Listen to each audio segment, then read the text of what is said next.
La cosa. En Estudio 92, como tú, preferimos variedad. Porque a veces estás en modo chill y luego en modo juerga. Porque es más chévere escuchar música de todo el mundo. Porque la diversión está en la mezcla. Estudio 92.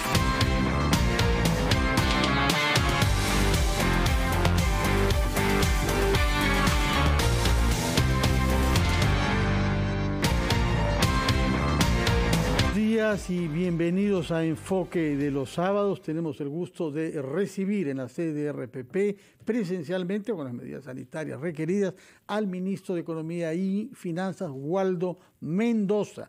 El ministro Mendoza ha tenido una semana intensa, no solamente por sus tareas permanentes de velar por el estado de las finanzas y la reactivación económica, sino porque además ha organizado un foro excepcional con motivo de la conmemoración del 200 aniversario de la creación de este ministerio, que fue creado por el propio Libertador San Martín y cuyo primer ministro fue el médico Hipólito Unanue. Unos días antes de los 200 años exactos, ha reunido, que yo sepa, por la primera vez a 10 ministros de Economía que cubren el lapso de los últimos 20 años para que pongan su esfuerzo en común en destacar el análisis de la situación que estamos viviendo y los caminos para reactivar nuestra economía. Felicitaciones por esa iniciativa, ministro, que ha mostrado que por lo menos desde el punto de vista del diálogo entre responsables de nuestra economía podemos estar juntos, podemos escucharnos unos a otros, pese a que hayan diferencias de enfoque y de lealtades políticas. Señor Mendoza, usted ha destacado un dato que es importante que nos explique, que es que el Perú es el país de la región cuyo PBI crecerá más este año, más que Chile, más que Argentina, ha dicho usted, y se basa para eso en el logro que ya se registra, crecimiento de 3.8% del PBI en el primer trimestre del año en curso. ¿Qué explica este crecimiento económico en el Perú?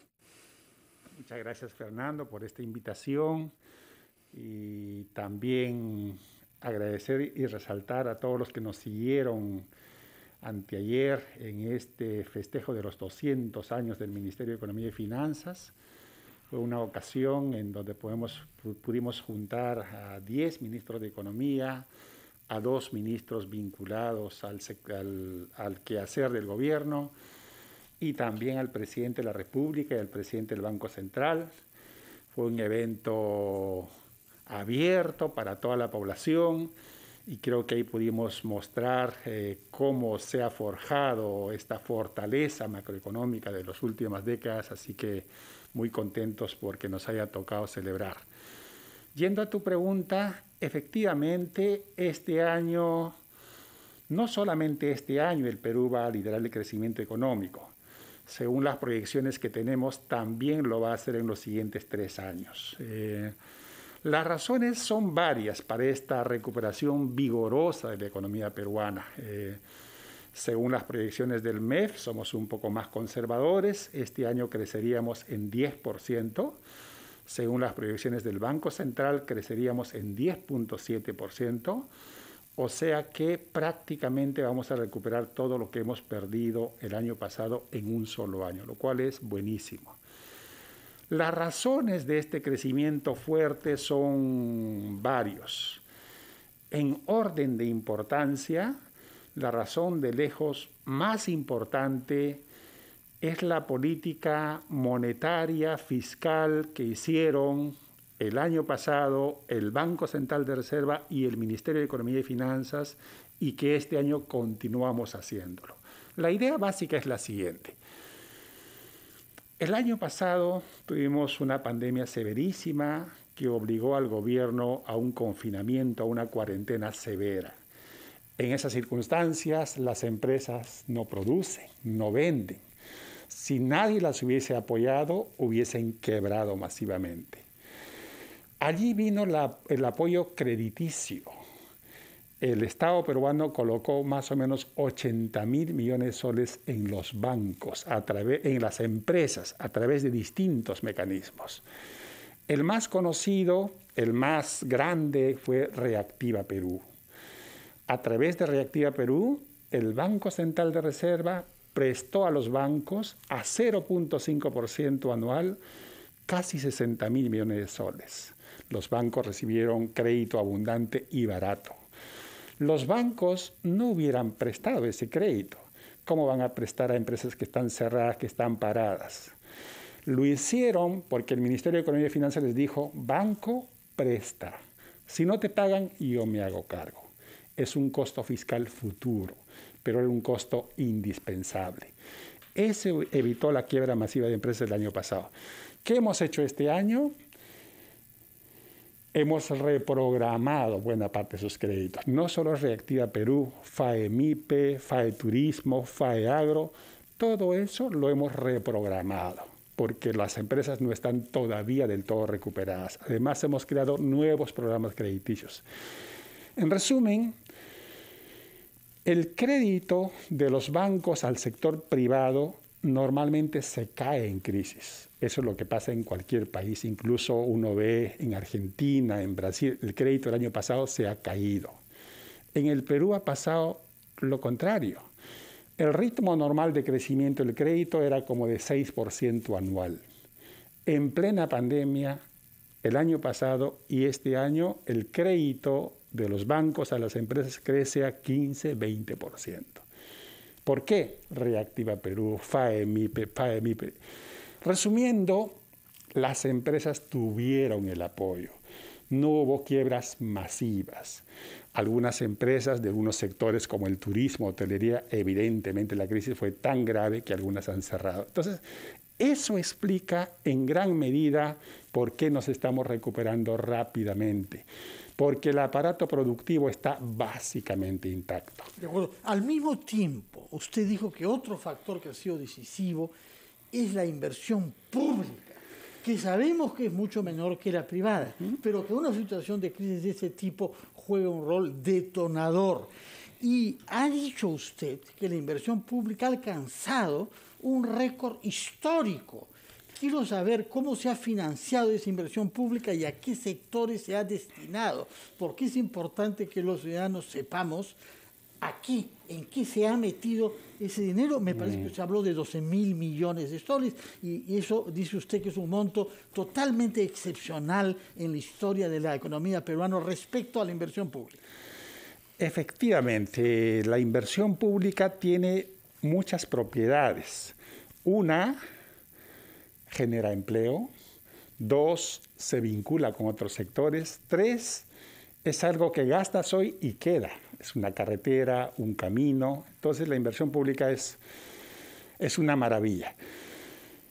En este año la inversión pública va a llegar como a 40.000 millones de soles. En lo que va del año, enero-junio, la inversión pública es la más alta de la historia contemporánea.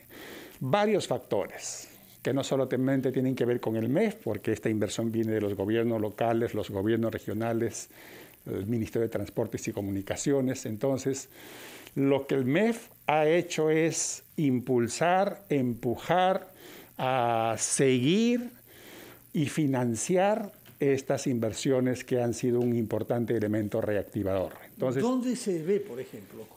¿Cómo el ciudadano puede ver? Acá se ha puesto la plata del Estado, la plata de los impuestos. En realidad es bien descentralizado. Está en los gobiernos locales, los gobiernos regionales, en el sector público. Es bien descentralizado. Lo que sí podemos decir es que este año esa inversión pública va a crecer en más de 20%. Entonces, el crédito que permitió que las empresas permanezcan básicamente intactas, la inversión pública, la inversión privada que está creciendo a ritmos espectaculares y el contexto internacional que nos favorece. Inversión privada nos dice en qué sectores está creciendo a ritmos espectaculares, la inversión privada, porque más bien el tono es un poco pesimista, incertidumbre electoral, etcétera. Hay la sensación de que la inversión privada arrastra los pies. Las cifras no dicen eso. La inversión privada en el primer trimestre del año ha crecido como en 17%, comparada con el primer trimestre del año pasado, que no fue un buen trimestre. pero aún si lo comparamos con el primer trimestre del 2019, que fue un año normal, ya hemos crecido como en 6%. Otra vez es bien descentralizada. Y hacia adelante incluso vienen proyectos bien interesantes que este gobierno está muy entusiasmado en dejar casi listo, Majesiwas, que era un proyecto que tiene muchísimos años parado. Décadas. Podemos decir con orgullo que prácticamente lo hemos dejado destrabado. Faltan unos detalles del Consejo Regional de Arequipa. Dicho sea de paso, el Gobierno Regional de Arequipa ha colaborado inmensamente, Proinversión, Ministerio. Buena noticia. Entonces, en el segundo semestre del año, este proyecto debe empezar a operar. En el segundo semestre del año. Son miles de empleos, millones de exportaciones, así que... Y decenas de miles de hectáreas para la agricultura. Efectivamente. Así que por ese lado también vamos bien. De acuerdo. Permítame, por favor, ir a una pausa, después de la cual quisiera preguntarle por el tercer factor que usted ha subrayado para explicar nuestro crecimiento. 1, dijo créditos, 2, inversión pública y 3, vacunas. Quiero que haga claro para los ciudadanos y nuestros televidentes y radioyentes de qué manera la política sanitaria es un requisito y ha sido por eso una prioridad para garantizar la recuperación económica. Retomamos después de una breve pausa nuestra entrevista con el ministro de Economía y Finanzas, Waldo Mendoza.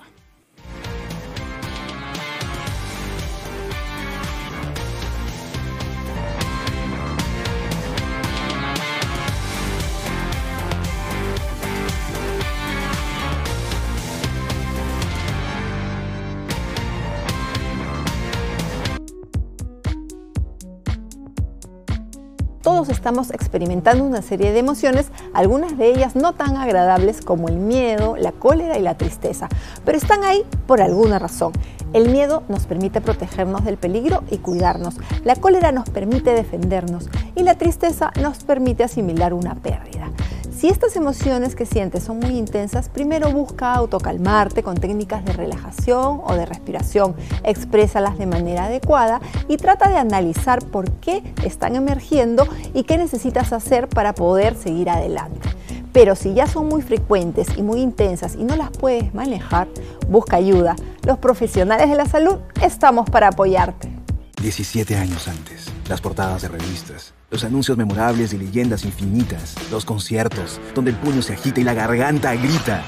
Las voces que pasaron, pero seguirán sonando 17 años adelante, conectados. No nos para nadie, y aunque todo cambie, nuestra pasión por la buena música es eterna. Escucha Radio Oxígeno, 17 años respirando buena música. En el 2020, nuestra labor al servicio de los peruanos fue reconocida por la empresa consultora Merco, convirtiendo a RPP en el único medio de comunicación del país dentro del ranking de las 20 empresas más responsables durante la pandemia, ocupando el puesto número 8. RPP reafirma su compromiso con el Perú, brindando responsablemente información útil. Gracias por la confianza que nos alienta a continuar con nuestro propósito, promover el progreso de los peruanos. RPP, la voz del Perú.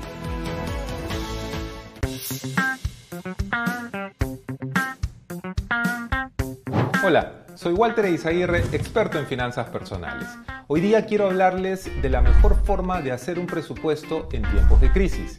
Lo más importante que tenemos que considerar son las cosas básicas con las cuales nosotros vamos a vivir, es decir, la alimentación, la vivienda y algún tipo de crédito u obligación que nosotros podamos tener pendiente. Al poder elaborar una lista de todas estas cosas, deberíamos de planificar un presupuesto para 3 meses.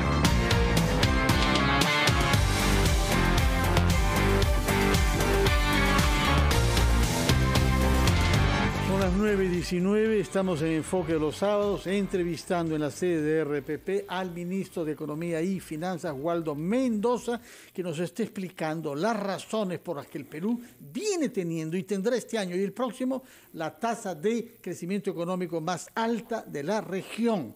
Nos ha hablado para eso de los créditos. Luego nos ha hablado de la inversión pública que ha alcanzado cifras récord, y no solo del gobierno central, sino de los gobiernos regionales y distritales. Corresponde ahora que nos explique el tercer factor que es el impacto de lo hecho para comprar vacunas y aplicarlas como requisito para permitir que la actividad económica se reanude plenamente en nuestro país. Díganos una palabra sobre este aspecto, ministro. Este aspecto, Fernando, en este año debe ser el más importante de todos los que hemos mencionado. La razón es la siguiente. ¿Por qué la economía peruana ha estado en crisis el año pasado y en parte en el primer trimestre de este año, en febrero en particular? Porque para combatir la pandemia hemos tenido que paralizar la economía. Cuarentena total el año pasado, cuarentena parcial en febrero de este año que nos costó una caída del PBI. ¿Cómo evitamos que la pandemia siga desarrollándose? La vacuna. Una persona vacunada hoy significa una persona que ya no va a ir al hospital ni va a ir a la cama UCI. Y es una persona además que puede empezar a hacer sus labores normalmente, con ciertos cuidados. A principios de año teníamos claro eso, pero no teníamos vacunas. Ahora ya han llegado al Perú como 12 millones de vacunas. Además, el MINSA se ha juntado con eSalud, creo que esa es una cosa histórica, y con los otros centros sanitarios de defensa de la policía, para diseñar una metodología que nos ha permitido vacunar en un día a 200.000 personas. Y hacia adelante vamos a ver cifras de 250.000, 300.000, hasta 400.000 personas por día. ¿Por qué? Porque ya tenemos vacunas. De tal forma que antes que nos vayamos, vamos a dejar vacunados evidentemente a todos los adultos mayores, a toda la primera línea, a todas las personas con comorbilidad y casi a todos los cincuentones. ¿Eso qué va a significar? Que vamos a empezar a hacer nuestra vida más o menos normal, que vamos a poder abrir más actividades económicas. Hay actividades económicas como el turismo, la hotelería, los restaurantes, los cines, que no están operando no por falta de demanda, sino porque no les permitimos abrir porque tenemos todavía el peligro de la pandemia. Pero en cuanto un porcentaje grande de la población esté vacunada, todos estos sectores abrirán y la economía puede crecer incluso por encima de lo que estamos esperando. Y hacia adelante la situación es más tranquilizante todavía, porque nosotros vamos a poder operar con 12, 13 millones de vacunas, pero para lo que resta el año hay como 50 millones de vacunas. Además tenemos la vacuna Pfizer que permite vacunar a niños, o sea que hacia septiembre, octubre, toda la población peruana debe estar vacunada, incluso los niños. Y en ese caso, la economía, ojalá que este virus no nos dé sorpresas, estará operando a su plenitud. Bueno. Así que con la vacuna, no solamente es el principal instrumento de política sanitaria y política macroeconómica. Por eso que el presidente Sagasti nos ha instruido. Todo lo que pida don Óscar Ugarte o Pilar Massetti se lo hemos dado. Hemos sacrificado todo el resto de cosas, porque la salud era prioritaria y es prioritaria. Ahora bien, todo esto ha sido posible gracias a una tradición que habíamos venido generando de equilibrio fiscal y de estabilidad macroeconómica. Quiero saber, este esfuerzo hecho por facilitar el crédito, por aumentar la inversión pública, ¿en qué situación va a dejar nuestras reservas internacionales, el estado de la deuda pública y también el déficit presupuestal? El punto que mencionas es importantísimo. A veces no lo valoramos, ¿no? Por ejemplo, para nosotros es normal que la inflación sea 2% al año. Normal porque lo tenemos hace 20 años. Pero hay países como Argentina, que tiene 50% de inflación anual, ya no vamos a hablar de Venezuela. La inflación es como un nubarrón que incluso te impide ver los problemas, ¿no? Y ya no vamos a hablar de la inversión. La inversión necesita plazos, necesita proyecciones, los inversionistas necesitan tener una idea clara de cómo estaremos en 5, 10, 20 años. En el caso peruano viene un inversionista, ¿cuánto será la inflación en el 2025? 2%. ¿Por qué? Porque en los últimos 20 años ha sido 2%. Banco Central, estabilidad monetaria. Y por el lado fiscal, nosotros ya estamos acostumbrados a emitir bonos, prestarnos cuando queremos, cuando lo necesitamos.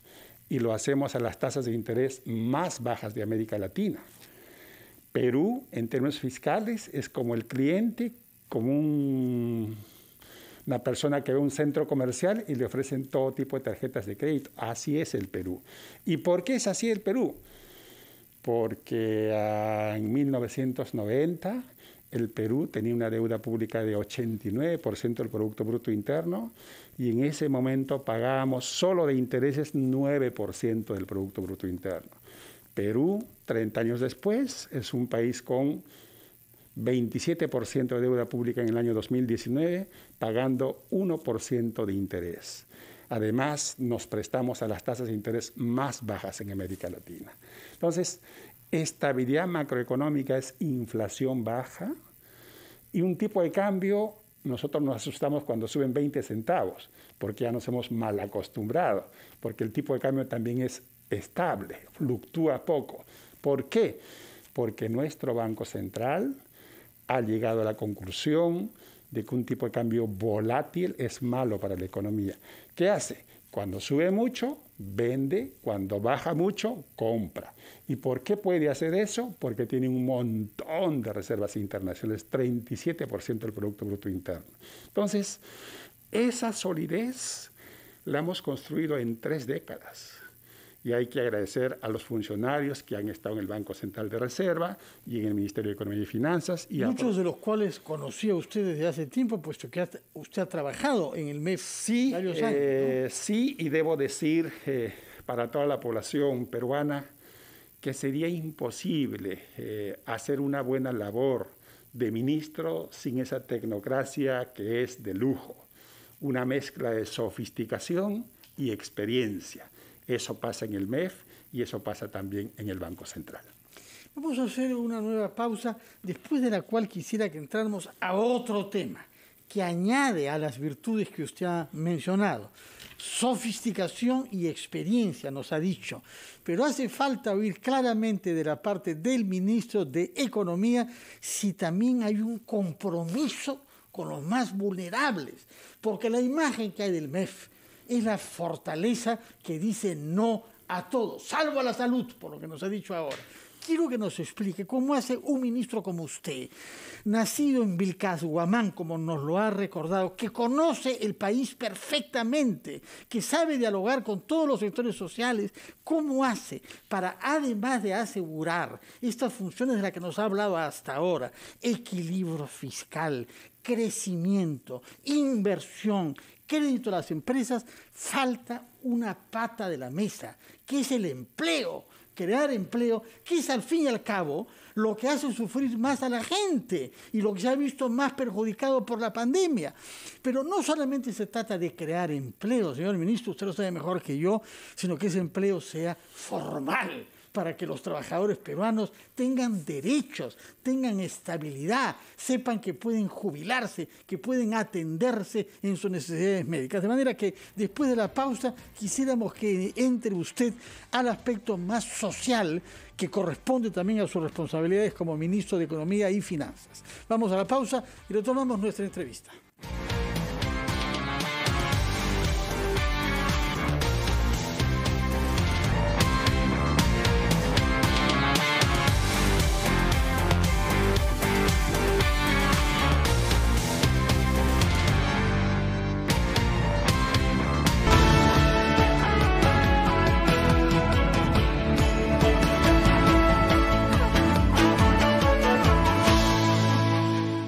Hola, vengo de Alarmas Verisur. Hola, gracias por venir tan rápido. Pase. Sí, ya me han informado del intento de robo. Hola. Sí, anoche y no hemos pegado un ojo. Bueno, no se preocupen. Voy a analizar los puntos vulnerables para dejar la casa protegida. ¿Podría dejar hoy instalada la alarma? Por supuesto. Ah, bueno, cuanto antes mejor, ¿no? Sí, así dormimos tranquilos. Protege lo que más te importa con alarmas Verisur. Llama al 0800-229-29 o solicítalo online en verisur.pe.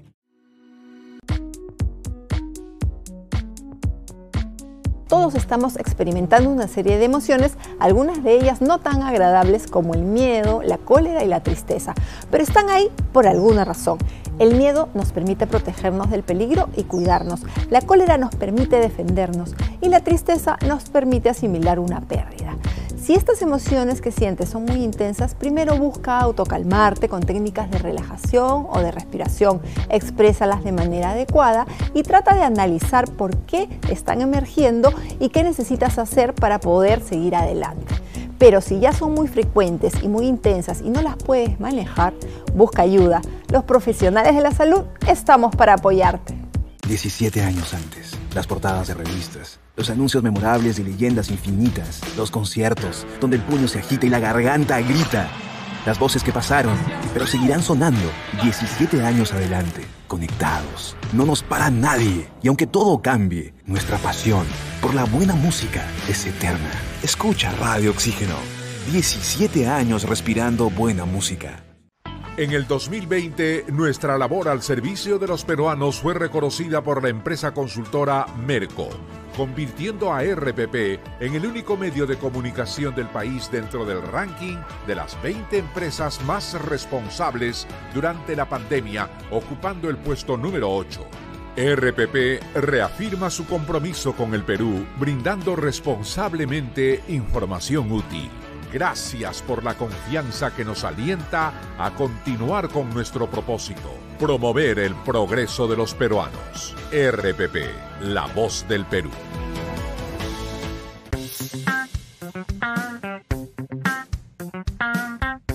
Hola, soy Walter Eizaguirre, experto en finanzas personales. Hoy día quiero hablarles de la mejor forma de hacer un presupuesto en tiempos de crisis. Lo más importante que tenemos que considerar son las cosas básicas con las cuales nosotros vamos a vivir, es decir, la alimentación, la vivienda y algún tipo de crédito u obligación que nosotros podamos tener pendiente. Al poder elaborar una lista de todas estas cosas, deberíamos de planificar un presupuesto para 3 meses. Con esto podremos saber nuestra situación financiera correcta y si vamos a incumplir alguna de nuestras obligaciones para poder tener un plan de contingencia que nos ayude a mantener nuestras finanzas ordenadas.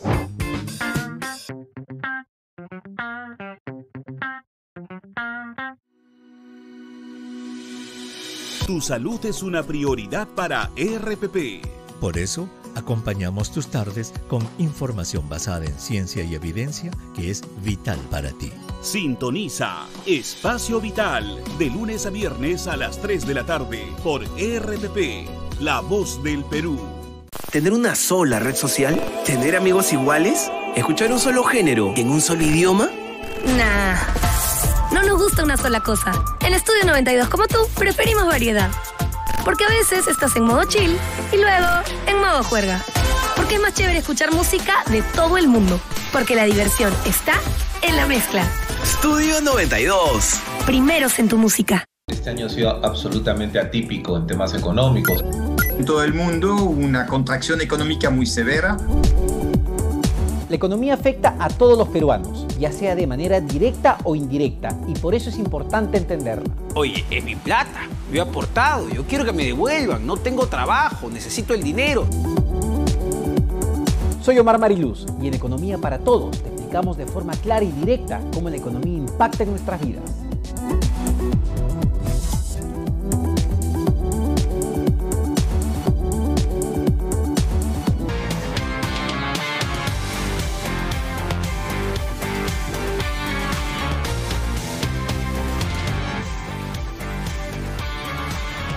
Estamos en Enfoque de los Sábados. Hemos recibido en la sede de RPP al ministro de Economía y Finanzas, Waldo Mendoza, quien nos ha hablado de las grandes líneas de su acción a la cabeza de un ministerio decisivo. Pero él debía explicarnos a qué se refería exactamente cuando habló de los funcionarios de su ministerio como capaces de combinar la sofisticación con el rigor. y queremos que nos hable cuán conscientes son todos en su ministerio de los nuevos motores, de las pequeñas empresas, de los sectores que crean finalmente lo que la gente necesita para vivir con dignidad, que es empleo y remuneración digna. En el tema de salud conversamos con don Oscar dentro del Consejo de Ministros sobre la necesidad de apoyar el CIS. Y encontré en el Ministerio de Economía y Finanzas un muchacho, Misael Anaya, que acababa de mandar un artículo para ser publicado en una revista de prestigio internacional sobre el CIS dentro de la COVID-19. Parte de este trabajo decía lo siguiente. Tenía una muestra grande, como de 1 millón de personas, y decía, de 100 personas que tengan salud y han tenido COVID, se han muerto 2.5. De 100 personas que tenían un seguro privado, 2 personas. De 100 personas que han tenido CIS, 3 personas. De 100 personas que no tenían ningún seguro, 30 personas. Esa es la sofisticación a la que me refería, que encuentro en muchos elementos del MEF. Con esa argumentación, don Oscar hizo la solicitud para el CIS y en este momento 250 millones de soles en lo que resta del año, 500 millones de soles para todo el año 2021-2022, significan ahora sí que ningún peruano se queda sin seguro de salud. En pleno 2021 habían 340.000 personas que no tenían DNI y por no tener DNI no tenían CIS. Bueno, ese es un ejemplo de sofisticación. La experiencia, Betty Sotelo, una funcionaria que tiene 30 años en el ministerio, ayer ha sido condecorada por su contribución importantísima en la compra de vacunas. Así que el MEF no solo es finanzas, no solo es dinero, no solo es recaudación, también contribuye en otras áreas del Estado peruano y debo decir también que el gran director de orquesta es el presidente de la República, ¿no? Creo que ha elegido buenos intérpretes, que combinamos bien, nos juntamos, coordinamos y eso también es parte de lo relativamente bien que estamos gestionando el país. De acuerdo. Fernando. Sobre el empleo, ¿qué nos puede decir? Porque yo recuerdo que uno de sus antecesores, el ministro Segura, intentó una reforma del régimen laboral. Se hizo probablemente en difíciles circunstancias políticas y esto tuvo que ser retirado. Pero hay un tema pendiente porque tenemos récords de informalidad. Allí la ciencia económica no ha descubierto nada nuevo hace 800 años. La manera de generar empleo es reactivando la economía. Es cierto que el empleo no se genera al mismo ritmo que la producción. Los empleadores, los empresarios necesitan observar una reactivación prolongada, sostenida para empezar a contratar. De hecho, lo que estamos viendo es que las cifras de empleo, luego de una durísima caída en el segundo trimestre de 2020, han estado cayendo menos y en el primer trimestre de este año han dejado de caer. En el cortísimo plazo, con el Ministerio de Trabajo, a través del Ministerio de Trabajo hemos impulsado Trabaja Perú, que es un programa de creación de empleo directo, bien descentralizado, a 100.000 trabajadores, pero eso es. Entonces, en resumen, para generar empleo, el crecimiento. Para bajar la pobreza, el crecimiento. Para recaudar más, el crecimiento. No hay que subestimar el crecimiento económico. Con crecimiento económico muchas cosas se pueden hacer. Sin crecimiento económico nada se puede hacer. ¿Y qué podemos hacer para aumentar la productividad de los trabajadores? Porque las cifras son aplastantes. Son las grandes empresas que tienen tasas altas de productividad, mientras que la inmensa mayoría de las personas, que son las micro y las pequeñas, tienen una baja tasa de productividad. Creo que la experiencia de la agroexportación, sector tan criticado, a mi juicio un motor importantísimo, debe ser replicada. Es la manera concreta, práctica de elevar la productividad. ¿Qué ha pasado con el sector agroexportador? Hace 20 años teníamos una costa inmensa donde no se producía mucho. Exportábamos como 340 millones en total de productos agropecuarios no tradicionales. Esa costa inmensa ahora produce un montón. Exportamos como 20.000 millones de dólares. ¿Qué se hizo?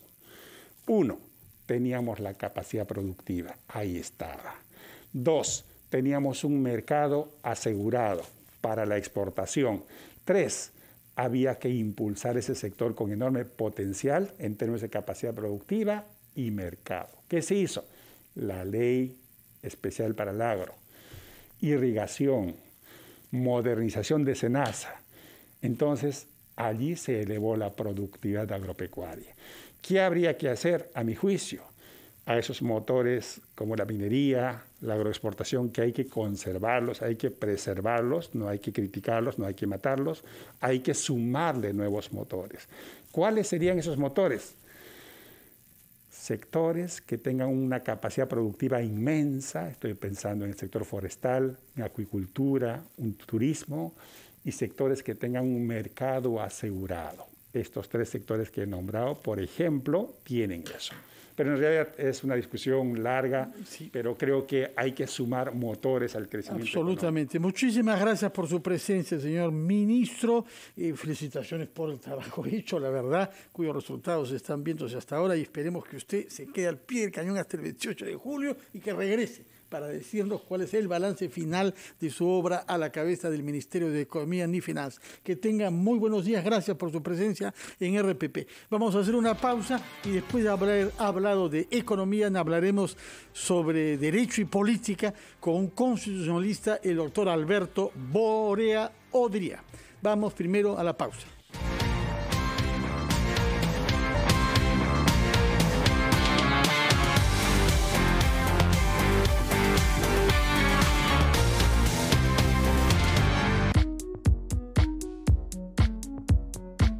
Todos estamos experimentando una serie de emociones, algunas de ellas no tan agradables como el miedo, la cólera y la tristeza, pero están ahí por alguna razón.